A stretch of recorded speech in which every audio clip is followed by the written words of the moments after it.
हाँ जी, नमस्कार दोस्तों। कोचिंग वाला ऑनलाइन प्लेटफॉर्म पर आपका हार्दिक स्वागत है। आज अपन ज्योग्राफी की अगली सीरीज़ में अगला टॉपिक देखेंगे। दूसरा टॉपिक दे रखा है आपका पृथ्वी की उत्पत्ति और उनका विकास। ठीक है, आपने पढ़ा होगा इसके बारे में। तो इस टॉपिक के अंदर जानकारी के रूप में मैं सबसे पहले बता दूं आपको कि इसके बारे में सबसे पहले ब्रह्मांड की उत्पत्ति के बारे में कुछ परिकल्पनाएं हैं कि विश्व के अंदर विद्वानों ने सबसे पहले परिकल्पनाएं की होगी। तो सबसे पहले परिकल्पना की कि भाई किस प्रकार ब्रह्मांड की उत्पत्ति हुई, फिर ब्रह्मांड से सूर्य का निर्माण कैसे हुआ, या सूर्य के बाद पृथ्वी का विकास कैसे हुआ, पृथ्वी के उपग्रह है चंद्रमा का निर्माण कैसे हुआ, या फिर पृथ्वी की जो वर्तमान स्थिति है ये किस कालखंडों में किस रूप में विकसित हुई, इसके वायुमंडल का निर्माण कैसे हुआ या किस समय में हुआ, जलमंडल का निर्माण, समुद्रों का निर्माण कैसे हुआ, कब हुआ, उनमें जीव की उत्पत्ति कब हुई, पृथ्वी पर जीव का विकास कब हुआ। ऐसे कालक्रम में जो पृथ्वी का विकास है, उत्पत्ति से लेकर के विकास के संदर्भ में ये यूनिट है आपकी। इससे संबंधित जो क्वेश्चन है तो इसमें कुछ परिकल्पनाएं हैं, तो परिकल्पना करने वाले व्यक्तियों के नाम पूछे जा सकते हैं, या आधुनिक सिद्धांत जिसमें मुख्यतः अपन बिग बैंग थ्योरी पढ़ेंगे कि भाई ये किस व्यक्ति ने दी और ये परिकल्पना क्या है, इससे संबंधित है। बाकी ग्रहों के नाम हैं, ग्रहों की विशेषताएं हैं, कुछ स्पेसिफिक चीज़ें, और एक इसमें टेबल दे रखी है आपकी भूवैज्ञानिक समय सारणी, जिसको जियोग्राफिकल टाइम पीरियड बोलते हैं या टाइम स्केल बोलते हैं, उसके बारे में कि भाई वो किस जो पृथ्वी का या पूरे ब्रह्मांड का विकास किस रूप में हुआ, कितने समय में हुआ, और उस विशेष कालक्रम जो कालखंड है या विशेष समय में कौन सी घटना घटित हुई, उससे संबंधित ये यूनिट आपकी। ठीक है, तो सबसे पहले अपन पृथ्वी की उत्पत्ति के संबंध में कुछ परिकल्पनाएं हैं विद्वानों की। तो सबसे पहले ब्रह्मांड की उत्पत्ति के बारे में परिकल्पना करने वाला एक जर्मनी का विद्वान था, जर्मन विद्वान जो दार्शनिक था, उसने इमैनुअल कांट ने एक परिकल्पना की थी, हाइपोथेसिस दी कि भाई हाँ ब्रह्मांड की उत्पत्ति ऐसे हुई वैसे हुई। उसने जो भी चीज़ें कल्पना के रूप में की, तो ऐसी परिकल्पना करने वाला पहला व्यक्ति कौन था, तो जर्मन दार्शनिक था इमैनुअल कांट। और इमैनुअल कांट की जो जो कल्पना थी, उस कल्पना के अंदर कुछ थोड़ा संशोधन किया, और 1796 ईस्वी के अंदर एक लाप्लेस नाम का गणितज्ञ व्यक्ति था, और उसने उसमें उस परिकल्पना संशोधन करके बताया कि हाँ शुरुआत के अंदर हाइड्रोजन गैस का कुछ संचय हुआ, और उस संचय के जो बादल थे उस बादल को उसने निहारिका नाम दिया कि इसी निहारिका से, इस जो हाइड्रोजन गैस के बादल है, इसी से इस ब्रह्मांड की और ब्रह्मांड के सारे जो ग्रह उपग्रह इनका निर्माण हुआ, तारों का। तो वो परिकल्पना क्या कहलाई, निहारिका परिकल्पना। तो निहारिका परिकल्पना की शुरुआत इमैनुअल कांट ने की, उसमें कुछ संशोधन है, वो एक लाप्लेस नाम का गणितज्ञ व्यक्ति था, उसने संशोधन करके निहारिका परिकल्पना दी। उसके बाद उन्होंने कहा कि जो ग्रहों का निर्माण है वो घूमते हुए पदार्थों के बादलों से हुआ है, और वो पदार्थ कौन से थे, तो वो हाइड्रोजन गैस थी। ऐसी परिकल्पना शुरुआत में की। 1900 ईस्वी के अंदर दो व्यक्ति थे, चैम्बरलिन और माल्टेन नाम के व्यक्ति, उन्होंने द्वैतारक सिद्धांत दिया कि हाँ दो तारों के आपस में टकराव से इस ब्रह्मांड की उत्पत्ति हुई है। तो अपने एग्जाम में क्वेश्चन आएगा द्वैतारक सिद्धांत किसने दिया या ये कब दिया, तो 1900 ईस्वी में दिया। चैम्बरलेन और माल्टेन नामक दो व्यक्तियों ने द्वैतारक सिद्धांत दिया। या क्वेश्चन आ सकता है कि द्वैतारक सिद्धांत है वो किससे संबंधित है, तो ये पृथ्वी की उत्पत्ति से संबंधित सिद्धांत है। ठीक है, और इस सिद्धांत के समर्थक कौन थे, जेम्स जीन्स और हेराल्ड जेफरी। जेम्स जीन्स और हेराल्ड जेफरी नामक व्यक्ति थे जो कि द्वैतारक सिद्धांत के समर्थक थे। ठीक है, और 1950 ईस्वी में एक रूसी व्यक्ति था ओटो शिमेड, और जर्मनी का कार्ल वाइजास्कर, उसने भी पृथ्वी की उत्पत्ति से संबंधित कुछ परिकल्पनाएं दी या कुछ सिद्धांत दिए। तो ये चीज़ें थी परंपरागत रूप से कि उन्होंने कुछ अपनी कल्पना से या अपनी बौद्धिक दृष्टि से उन्होंने कहा कि हाँ ब्रह्मांड की उत्पत्ति कुछ इस प्रकार से हुई थी। इसमें मेनली आप तो एक निहारिका परिकल्पना के बारे में और एक द्वैतारक सिद्धांत के बारे में स्टार लगा लीजिए और इनको याद करिए। बाकी ये भी ध्यान में रखना कि भाई जेम्स जिस है, चैम्बरलिन, माल्टेन व्यक्ति है, इन्होंने ये चीज़ें किसके बारे में दी, तो पृथ्वी की उत्पत्ति से संबंधित इन्होंने सबसे पहले विचार दिया। ठीक है, फिर अपन पढ़ते हैं आधुनिक सिद्धांत। आधुनिक सिद्धांत क्यों बोलते हैं इनको, क्योंकि उन्होंने कुछ प्रमाण दिए कि हाँ इन प्रमाणों के आधार पर बताया जा सकता है कि पृथ्वी की उत्पत्ति या ब्रह्मांड की उत्पत्ति इस प्रकार हुई।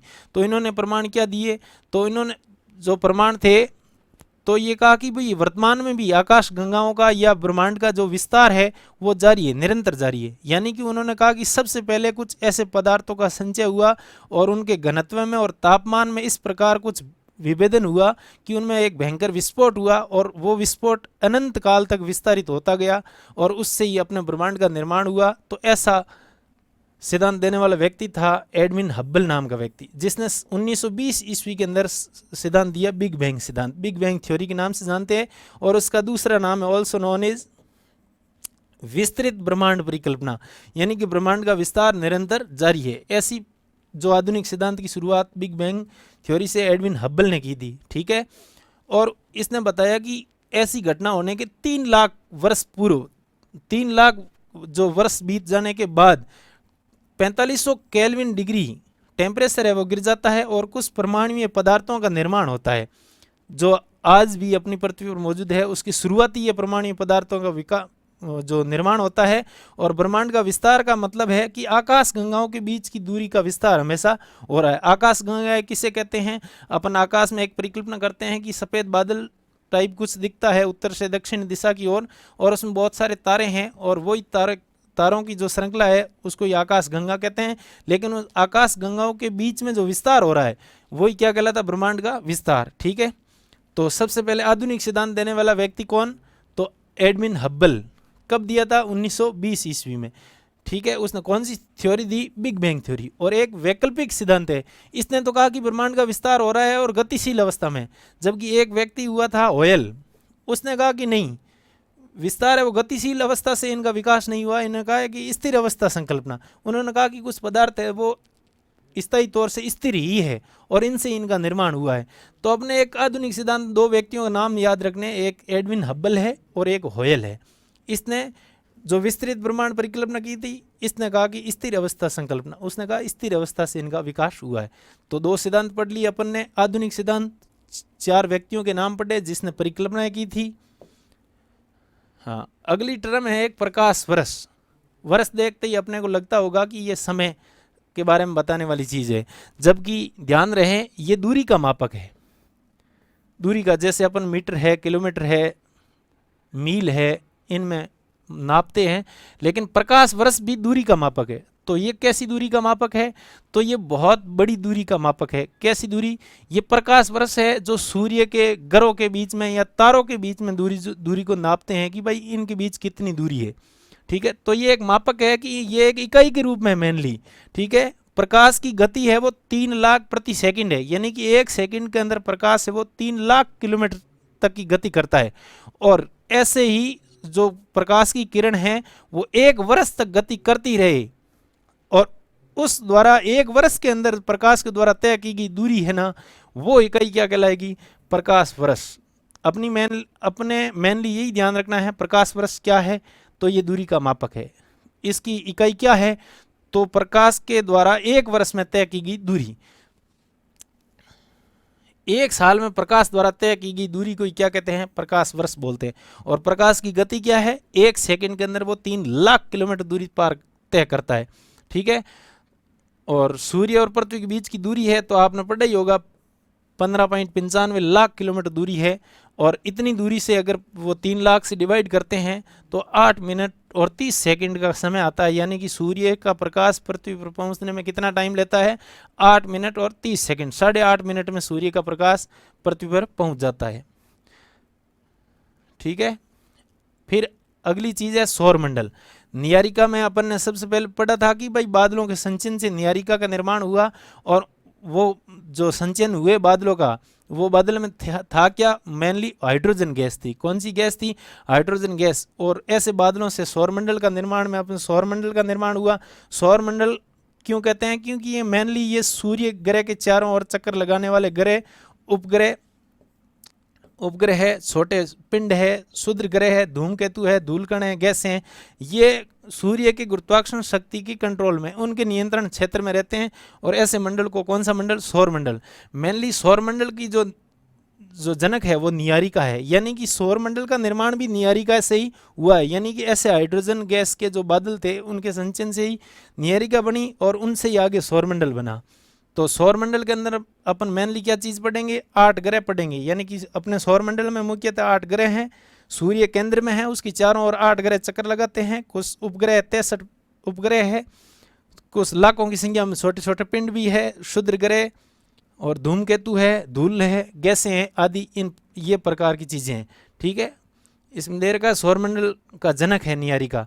और आकाश गंगा के निर्माण में हाइड्रोजन गैस के बने विशाल बादल के संचयन से ही न्यारिका का निर्माण हुआ था। ये मैंने आपको पहले ही बता दिया था।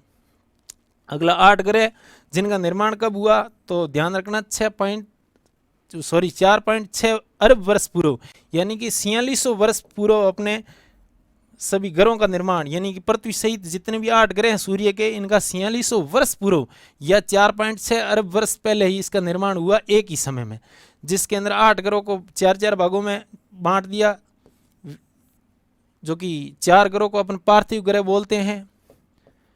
पार्थिव यानी कि उनका जो घनत्व है या उनकी जो सेलें हैं धरातल की, या उनका जो पूर्णतः पदार्थ है, वो जो पृथ्वी की सेलें हैं, पृथ्वी में जिस धातु का निर्माण हुआ पृथ्वी का, उसी प्रकार इन 4 ग्रहों का निर्माण है वो उसी अनुपात में या उसी धातु से हुआ है। उसमें सबसे पहला सबसे नज़दीकी ग्रह बुध है, उसके बाद शुक्र ग्रह है, उसके बाद मंगल ग्रह है, और उसके बाद अपनी पृथ्वी है। इन 4 ग्रहों को पार्थिव ग्रह माना जाता है क्योंकि ये पृथ्वी की तरह सेल और धातुओं से बने हैं, अपेक्षाकृत अधिक घनत्व वाले हैं।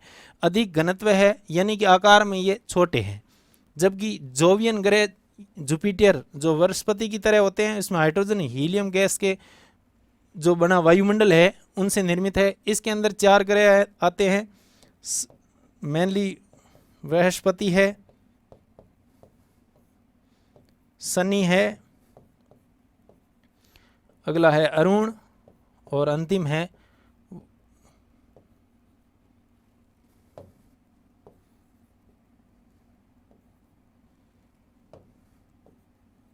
अरुण और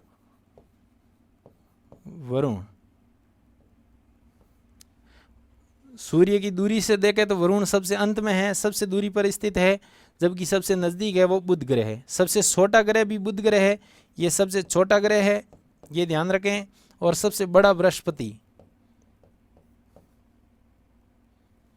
सबसे बड़ा ग्रह कौन सा है, बृहस्पति।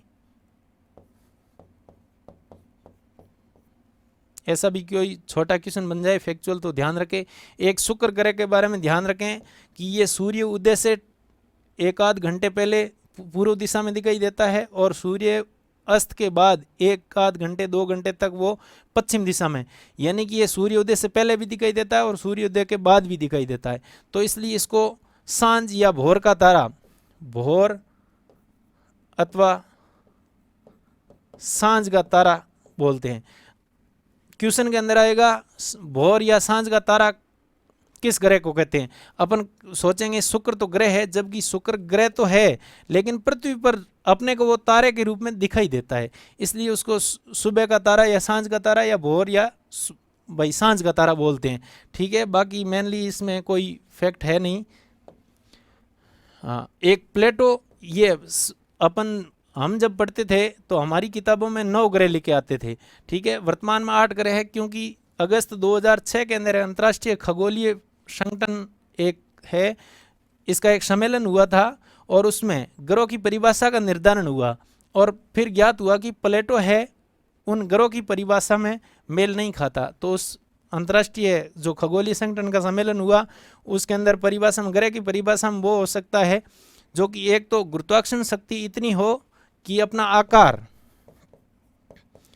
आकार है वो गोल बनाए रख सके, दूसरा वो सूर्य की परिक्रमा करता हो, सूर्य की परिक्रमा एक निश्चित समय में करता हो। कब करता हो, निश्चित समय में, और ऐसी परिक्रमा करते वक्त उसका एक निश्चित कक्ष हो, निश्चित कक्ष हो। तो प्लेटो को जब अपन देखते हैं तो उसका कुछ इस प्रकार का आकृति दे रखी है, यानी कि ये आकार में गोल है लेकिन कुछ उसका भाग है वो फैला हुआ है। दूसरा, वो सूर्य की परिक्रमा तो निश्चित समय में करता है, लेकिन वो परिक्रमा का जो कक्ष है उसका, जैसे ये सूर्य है और ये ऐसे ग्रहों की परिक्रमा कक्ष है, अपने अपने कक्षों में सभी ग्रह सूर्य की चारों ओर परिक्रमा करते हैं, लेकिन देखते हैं कि भाई जो प्लेटो ग्रह था वो वरुण कक्षा को ऐसे काटते हुए अपनी परिक्रमा पूरा करता था। तो इसका मतलब वो अपनी निश्चित कक्षा में नहीं था, वो किसी अन्य ग्रह की कक्षा को काटते हुए अपना चक्कर पूरा करता था। इसलिए प्लेटो को बोने ग्रह में रख दिया। आज वर्तमान में ये बोना ग्रह है, ठीक है। और ग्रहों की संख्या कितनी है सौरमंडल के अंदर? 8। तो ये बोने ग्रह हैं कुछ। 2003 यूबी 313 ये भी बोने ग्रह के अंदर भी शामिल है। अगला दे रखा चंद्रमा के बारे में। ये पृथ्वी का प्राकृतिक एकमात्र उपग्रह है, पृथ्वी की चारों ओर चक्कर लगाता है। इसकी उत्पत्ति के बारे में भी कुछ सिद्धांत दिए लोगों ने। सबसे पहले 1838 ईस्वी में सर जॉर्ज डार्विन नामक व्यक्ति ने इसके बारे में बताया। उसने बिग स्प्लैट नाम की थ्योरी दी कि चंद्रमा की उत्पत्ति से संबंधित सिद्धांत है, विचार दिया। द बिग स्प्लैट के बारे में ये किससे संबंधित थ्योरी है? तो वही चंद्रमा की उत्पत्ति से। और चंद्रमा की उत्पत्ति के बारे में सबसे पहला व्यक्ति कौन था? तो सर जॉर्ज डार्विन नामक व्यक्ति, जो कि 1838 ईस्वी में उसने बताया था। उसने कहा कि सबसे पहले जब पृथ्वी की उत्पत्ति हुई तो वह चट्टानी भाग थे, वो गर्म थे और वीरान ग्रह था, और हाइड्रोजन और हीलियम गैस से इसका निर्माण हुआ था। लेकिन जैसे जैसे गुरुत्वाकर्षण शक्ति के कारण जब गैसों का आदान प्रदान हुआ और उसमें कुछ संकुचन हुआ, उस संकुचन के कारण, गुरुत्वाकर्षण के कारण संकुचन हुआ, तो अधिक घनत्व वाले जो पदार्थ थे वो केंद्र की ओर आए, और कम घनत्व वाले थे वो केंद्र से बाहर की ओर आए, और इससे एक परतदार संरचना बनी पृथ्वी की। और इससे ही अपनी पृथ्वी का उद्भव हुआ, जो कि धीरे धीरे वर्तमान तक आज विकसित अवस्था में अपन पृथ्वी को देखते हैं, ठीक है। हल्के और भारी घनत्व वाले जो पदार्थ थे उनके पृथक होने की जो प्रक्रिया है उनको विभेदन बोलते हैं, डिफरेंशिएशन कहा जाता है। क्वेश्चन आ जाए नॉर्मल फैक्चुअल की विभेदन किसे कहते हैं, तो हल्की और भारी धातुओं के बीच में जो घनत्व के आधार पर पदार्थों का पृथक्करण है वही क्या कहलाता है? विभेदन। और ये प्रक्रिया अलग अलग चरणों में हुई। सबसे पहले धरातल पर जो पृथ्वी की धरातल का क्रोड़ है, पृथ्वी धरातल से क्रोड़ तक इनका निर्माण हुआ। तो इससे पर जो भूपरपट्टी अपन बोलते हैं, जिनको क्रस्ट है, मेंटिल है, कोड है, तो ये केंद्र से धरातल से केंद्र की ओर इसका विकास है परतदार रूप में। और उसके बाद इसी प्रक्रिया से धीरे धीरे जब टेम्परेचर कम होता गया और कुछ पृथ्वी के आंतरिक भागों से ज्वालामुखी के रूप में जलवाष्प है और कुछ भाप है वो बाहर निकली, उनसे अपना वायुमंडल बना, और वायुमंडल का धीरे धीरे उसमें गैसों का संघनन हुआ, और संघनन से वर्षा होती है, जिससे सागरों का निर्माण होता है, तो अपना जलमंडल पृथ्वी का विकसित हुआ। तो इस प्रकार से अपने पृथ्वी के ऊपर धीरे धीरे ये वर्तमान स्थिति में जो देखते हैं उसका विकास कुछ इस प्रकार से होता है। अपन देखते हैं वायुमंडल की 3 अवस्थाएं हैं कि वर्तमान जो वायुमंडल है वो कैसे बना। सबसे पहले हाइड्रोजन और हीलियम गैसें थी, लेकिन बोलते हैं कि वो गैसें कुछ सौर पवनें थी, उनकी बहुत ज़्यादा स्पीड होने के कारण जो पार्थिव ग्रह अपन ने 4 प्रकार के पढ़े, जो कि पृथ्वी के समान उनके धातु और सेल है, इस कारण पार्थिव ग्रह बोलते हैं। लेकिन वो पृथ्वी के समान ही सूर्य के नज़दीक है अन्य ग्रहों की अपेक्षा। तो उन सौर पवनों के कारण यहाँ की हाइड्रोजन और हीलियम गैसें थी वो यहाँ से उड़ा करके दूर ले जाएगी ब्रह्मांड के अंदर, ठीक है। तो ये गैसों का ह्रास हुआ। आदिकालिक जो गैसें थी कौन सी? हाइड्रोजन और हीलियम, उनका ह्रास हो गया। किसके कारण हुआ? तो सौर पवनों के कारण हुआ। ये इसका कारण है सौर पवनें।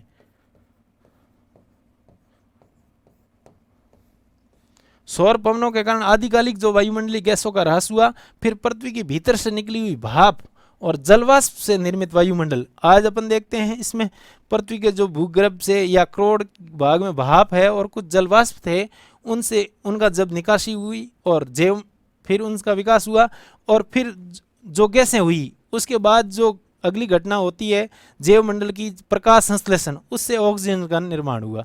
जैवमंडल के प्रकाश संश्लेषण की प्रक्रिया ने संशोधन कर दिया कौन सी? दूसरी अवस्था को। पहली अवस्था तो मुख्यतः हाइड्रोजन और हीलियम गैसें थी, वो ह्रास अवस्था में आ गई। अर्थात अपने पूछे कि वर्तमान का वायुमंडल है वो कितने अवस्थाओं से विकसित हुआ, तो 3 अवस्था से। पहली अवस्था थी आदिकालिक, जिसके अंदर जो गैसें थी हाइड्रोजन हीलियम, जो सौर पवनों के द्वारा उड़ा करके दूर ले जाएगी ब्रह्मांड में। दूसरी है पृथ्वी के भीतर से निकासी में भाप और जलवाष्प निकला, उनका संघनन हुआ, और संघनन के कारण बादल से गर्तों में जल हो गए, और कुछ पेड़ पौधों के बाद जैवमंडल में प्रकाश संश्लेषण की क्रिया हुई, उससे अपना विकसित वायुमंडल वर्तमान में मौजूद है, ठीक है। शुरुआत में हाइड्रोजन और हीलियम की अधिकता कारण सौर पवनों कारण पृथ्वी से दूर धकेला गया, और पृथ्वी के ठंडे होने से विभेदन के दौरान पृथ्वी के अंदरूनी भाग से गैसों का जलवाष्प के रूप में बाहर निकलने से इसी से आज का वायुमंडल का उद्भव हुआ। आरंभ में देखें तो जलवाष्प था, नाइट्रोजन गैस थी, CO2 जो कार्बन डाइऑक्साइड गैस थी, मीथेन और अमोनिया, इन गैसों की अधिक मात्रा थी। तो क्वेश्चन आ जाए आरंभिक अवस्था में कौन सी गैसों की मात्रा अधिक थी। वर्तमान में अपन आगे पढ़ेंगे कि वर्तमान में नाइट्रोजन का जो अनुपात है, उसके बाद ऑक्सीजन का है, उसके बाद आर्गन का है और उसके बाद CO2 का है। ऐसा कुछ संगठन है अपने वायुमंडल में, लेकिन आरंभिक तौर पे इन गैसों की अधिकता न होकर के जलवाष्प अधिक था, नाइट्रोजन थी और कार्बन डाइऑक्साइड सबसे ज़्यादा थी और मीथेन और अमोनिया जैसी गैसें थी, ठीक है। और स्वतंत्र रूप में ऑक्सीजन बहुत ही कम थी। तो इसका विकास कब हुआ? इसमें जैवमंडल के रूप में जब वनस्पति से प्रकाश संश्लेषण की क्रिया होती है तब जाकर के ऑक्सीजन की अधिकता होती है, बल्कि उससे पहले तो ये गैसें अधिक थी। ध्यान रखना, जलवाष्प है, नाइट्रोजन है, कार्बन डाइऑक्साइड है, मीथेन है और अमोनिया, इन गैसों की अधिकता थी की बजाय ऑक्सीजन के। ऑक्सीजन की मात्रा बहुत ही कम थी, तो ध्यान रखना। और वर्तमान का जो अनुपात है वो नाइट्रोजन है, ऑक्सीजन है, आर्गन है और कार्बन डाइऑक्साइड गैस है, ठीक है। आगे देखते हैं, पृथ्वी की भीतरी भाग से गैस धरती पर आई, इसे गैस का उत्सर्जन कहते हैं। जो दूसरा फेज अपने वायुमंडल का निर्माण हुआ, मैंने कहा कि वो आंतरिक भागों से जो जलवाष्प और भाप बाहर निकले, उस प्रक्रिया को क्या बोलते हैं? गैस उत्सर्जन, जिसको डीगैसिंग बोलते हैं, ठीक है। और उसके बाद समय समय पर आंतरिक भागों से ज्वालामुखी है जो विस्फोट हुए हैं, उनसे वायुमंडल के अंदर जलवाष्प और गैसें बढ़ने लगी और पृथ्वी की ठंडी होने से वही जलवाष्प जब संघनित होता है और वो संघनित अवस्था से वर्षात के रूप में जब जल है वो गर्तों में भरता है तो अपना वर्तमान का समुद्रों का विकास होता है, ठीक है। ये भी एक प्रक्रिया का भाग है। मेनली इस प्रकार अपन सबसे पहले ब्रह्मांड में सूर्य की उत्पत्ति, सबसे पहले तो वैसे नियारिका से सूर्य बना, सूर्य जैसे बहुत सारे तारे बने, उसमें सौरमंडल में अपने मेनली पृथ्वी और उनके समकक्ष के सभी ग्रह जो एक समय में बना, आज से 4600 वर्ष पूर्व बना था, ठीक है। और पृथ्वी के साथ उनके उपग्रह, कुछ चंद्रमा है, बाकी अन्य ग्रहों के भी कुछ उपग्रह बने और पृथ्वी के ऊपर वायुमंडल, आदिकालिक वायुमंडल गैसें का ह्रास होने के बाद जो अंदरूनी जलवाष्प है और भाप है, उनसे वायुमंडल और जैवमंडल से प्रकाश संश्लेषण की क्रिया से जब ये वायुमंडल का निर्माण हुआ, फिर इसके अंदर जलवाष्प से जब संघनित अवस्था में आता है तो वर्षात से गर्तों में जल भरता है और समुद्रों का निर्माण होता है और समुद्रों में फिर जीवों का और जैवमंडल, ठीक है। इस प्रकार अपने ये चीज़ें देखी। अब देखते हैं कि ये किस कालक्रम में कौन सी घटनाएं हुई। तो मेनली आपको कोई चीज पूछे तो पूर्व महासागरों का जो उद्भव है वो कब हुआ, तो ध्यान रखना वो 400 करोड़ वर्ष पूर्व हुआ था। कब हुआ था? 400 करोड़ वर्ष पूर्व। अभी जस्ट अपन ने देखा कि पृथ्वी की उत्पत्ति 4600 करोड़ वर्ष पूर्व हुई थी। कितने वर्ष पूर्व हुई थी? 4600 करोड़ वर्ष पूर्व। 400 करोड़ वर्ष पूर्व महासागरों का निर्माण हो गया 20 लाख वर्ष, यानी कि 380 करोड़। 20 करोड़ गायब होने के बाद 480 करोड़ वर्ष पूर्व है जीवन का विकास हो गया था। समुद्रों में महासागर बने, अपन पढ़ते ही है, सबसे पहले जीव की उत्पत्ति महासागरों में, यानी कि 400 करोड़ वर्ष पूर्व महासागर बने। उसके बाद 20 करोड़ वर्ष बाद, 20 करोड़ बीत जाने के बाद, यानी कि 380 करोड़ वर्ष पूर्व ये जीवन का विकास हुआ और 250 से 300 करोड़ वर्ष पूर्व है प्रकाश संश्लेषण की क्रिया हुई, जिससे कि अपना ऑक्सीजन की मात्रा है, वर्तमान अवस्था का जो अनुपात है वो विकसित हुआ। हाँ, तो ये भूवैज्ञानिक कालक्रम है। तो इसको समझने के लिए सबसे पहले वैज्ञानिकों ने इसको सबसे बड़े टाइम पीरियड के अंदर बांटा और सबसे बड़े टाइम पीरियड है उसका नाम दिया ईओन। ईओन को फिर विभाजित किया कि ये कई सारे महाकल्पों में विभाजित है। महाकल्प है वो कल्प में विभाजित है, कल्प है वो युग है, युगों में, और युग है फिर वो कालों में विभाजित है, ठीक है। इस प्रकार के डिवाइडेशन किया इन्होंने। तो मैं सबसे पहले आपको बता दूं कि सबसे बड़ा जो कालखंड था उसको ईओन में डिवाइड किया। किसमें? उसका नाम दिया ईओन। सबसे बड़ा कालखंड, समय का एक बहुत बड़ा कालखंड जिसमें जो घटनाएं हुई उसको ईओन नाम दिया। और ईओन कितने हैं? 4 ईओन में पूरे टाइम पीरियड को बांटा कि 4 ईओनों में विश्व का, इस पृथ्वी का या ब्रह्मांड का विकास हुआ है। सबसे बड़ा ईओन है एडियन। एडियन के बाद दूसरा आर्कियन, तीसरा जो है प्रोटेरोजोइक,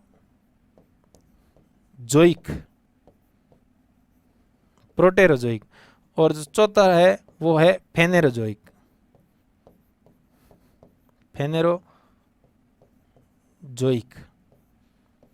तो सबसे पहले सबसे बड़ा कालखंड है वो इयोन है, और इयोन कितने इयोनों में विभाजित किया इनको, तो 4 प्रकार। सबसे बड़ा जो सबसे पहला काल है इयोन है वो एडियन का, उसके बाद आर्कियन, आर्कियन के बाद प्रोटोजोइक, प्रोटोजोइक के बाद फिनेरोजोइक। अब उनको सबसे जो ऊपरी 3 हैं इनको इन्होंने नाम दे दिया प्री कैम्ब्रियन काल। प्री कैम्ब्रियन काल। तो प्री कैम्ब्रियन के अंदर कौन कौन से आए हैं, एडियन है, आर्कियन है और प्रोटेरोजोइक है। ये 3 इयोन का जो काल है वो प्री कैम्ब्रियन, जिसको सुपर इयोन बोलते हैं। क्या नाम बोलते हैं, सुपर इयोन।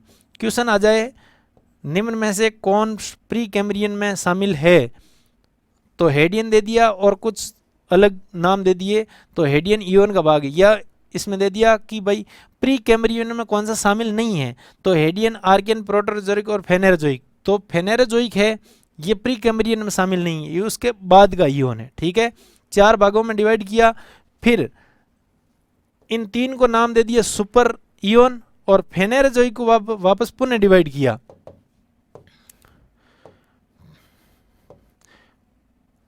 फेनेरोजोइक जिसको दर्शी जीवी बोलते हैं। फेनेरोजोइक को वापस 3 भागों में बांटा। सबसे पहला भाग है वो पूरा जीवी, जिसको प्रोजोइक बोलते हैं। पूरा जीवी, मध्य जीवी या मिजोजोइक,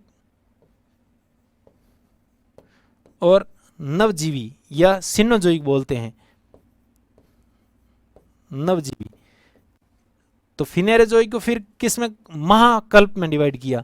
फिनेरोजोइक में ये पूरा जीवी है, मध्य जीवी है और नवजीवी है। ये क्या है, कालखंड का, इन कालखंडों का नाम है महाकल्प। महाकल्प। तो महाकल्प कितने हैं, 3। अभी अपन ने पढ़ा था इयोन। इयोन के अंदर सबसे जो अंतिम इयोन है फेनेरोजोइक, उस फेनेरोजोइक को 3 महाकल्पों में विभाजित किया गया है। पूरा जीवी है, मध्य जीवी है और नवजीवी है, जिसको प्रोजोइक बोलते हैं, इसको मिजोजोइक बोलते हैं, इसको सिनोजोइक बोलते हैं। सिनो या नियोजोइक, नियो का अर्थ होता है 9। ठीक है, इसको फिर कल्पों में विभाजित किया कि ये निम्न कल्पों में विभाजित है। पूरा जीवी है ये 6 कल्पों में विभाजित है, मध्य जीवी है ये 3 कल्पों में विभाजित है, और नवजीवी है जो कि 2 कल्पों में विभाजित है। ठीक है, ये 2 कौन कौन से हैं, तो अपन ने पढ़ा होगा कि भाई फला जो सेल है वो ट्रसरी सेल है, तो इनको ट्रसरी या तृतीयक बोलते हैं। तृतीयक और चतुर्थक। चतुर्थक कल्प के अंदर डिवाइड किया। कल्प से फिर युग आ जाते हैं, पीरियड, उन पीरियडों में। और तृतीयक के अंदर है वो 5 प्रकार के युग है, और चतुर्थक के अंदर 2 प्रकार के युग है। ठीक है, जो अगली स्लाइड में अपन देखेंगे। ये देखिए पूरा जीवी, जिसके अंदर कैम्ब्रियन, आर्डोविशियन, सिल्यूरियन, डिवोनियन, कार्बोनिफेरस और पर्मियन। कैम्ब्रियन, इस कैम्ब्रियन का नाम है वो उत्तरी अमेरिका महाद्वीप के अंदर एक पर्वतमाला है, उसका निर्माण, जो उनकी सेलें हैं उनके आधार पर इसका नाम है। यानी कि इससे पूर्व की जितनी भी सेलें हैं या पूर्व की जो घटना है वो प्री कैम्ब्रियन काल की है। ठीक है, ये पूरा जीवी जो महाकल्प है उसके अंदर कल्प कितने हैं, 6 प्रकार के। कैम्ब्रियन है, आर्डोविशियन है, सिल्यूरियन है, डिवोनियन है, कार्बोनिफेरस है और पर्मियन है। ठीक है, 6 प्रकार। इसमें भी मेनली कुछ घटनाएं विशेष घटित हुई। सिल्यूरियन है, इसके अंदर परवाल का निर्माण हुआ। किसका निर्माण हुआ, परवाल का।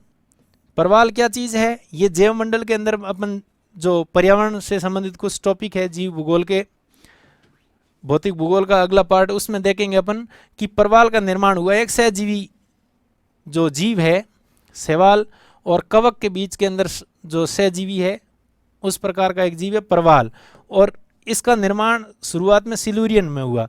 तो सिल्यूरियन एज है, इसको परवाल आदि युग भी बोलते हैं। ठीक है, डिवोनियन युग का नाम है मत्स्य युग, यानी कि सबसे पहले मछली का जो उद्भव है वो डिवोनियन एज में हुआ। सबसे पहले पूरा जीवी कल्प के अंदर का भाग कौन सा, डिवोनियन।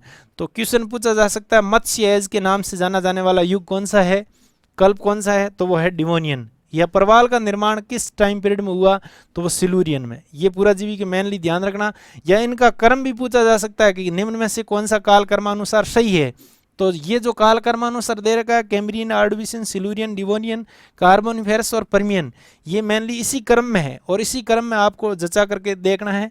ठीक है, बाकी कार्बोनिफेरस है तो इसमें समुद्री जीवों का उद्भव हुआ और उनका दफन होने के कारण आज अपन जो भी ईंधन, जीवाश्म ईंधन देखते हैं वो इसी काल की है, कार्बोनिफेरस की।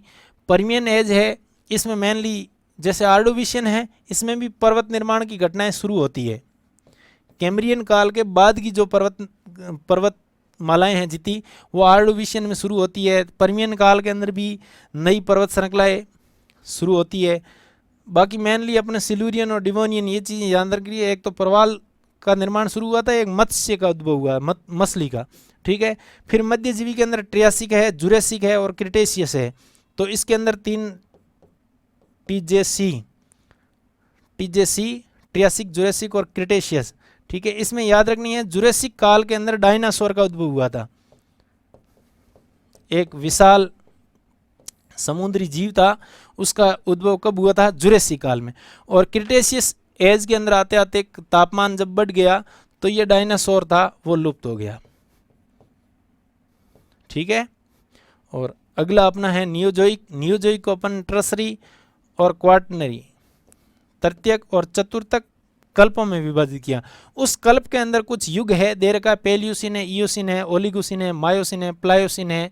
ठीक है, तो ये 5 प्रकार के कल्प है, युग है। और चतुर्थक के अंदर प्लिस्टोसिन और होलोसिन है। मेनली प्लिस्टोसिन और प्लायोसिन, मायोसिन, ओलिगोसिन ये हिमालय के निर्माण के कालखंड है। इसमें हिमालय का निर्माण शुरू हुआ था, इसमें मध्य हिमालय का निर्माण हुआ, इसमें लघु हिमालय का या इसमें शिवालिका का। प्लिस्टोसिन आधुनिक कालखंड की शुरुआत है और होलोसिन के अंदर आदि मानव का उद्भव हुआ होलोसिन में। इसको ही आज का वर्तमान युग अपन होलोसिन में जी रहे हैं। ठीक है, तो ये समय सारणी थी, इसमें कुछ विशेष जो काल के अंदर जो घटना थी वो एग्जाम ओरिएंटेड मैंने आपको बताया। तो ये भौतिक भूगोल का दूसरा टॉपिक आपका पूरा हुआ। तैयारी को निरंतर बनाए रखिए, चैनल को सब्सक्राइब करिए, अधिक से अधिक लाइक करिए, दोस्तों को शेयर करिए और अच्छे से तैयारी जारी रखें। धन्यवाद।